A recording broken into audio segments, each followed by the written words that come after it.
இனியவளே உனது இருவிழி முன் பழரச குவளையில் விழுந்த எறும்பின் நிலை எனது நிலை விலக விருப்பமில்லையே பூவே அதிசயனே பிறந்து பல வருடம் அறிந்தவை மறந்தது எனது நினைவில் இன்று உனது முகம் தவிர எதுவும் இல்லையே அன்பே வேறாரும் வாழாத பெருவாழ்விது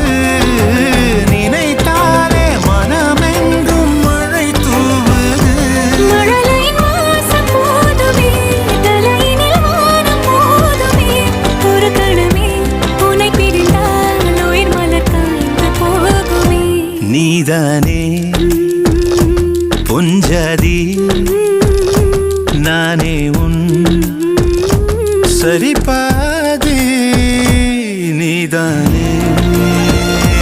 பொஞ்சாதி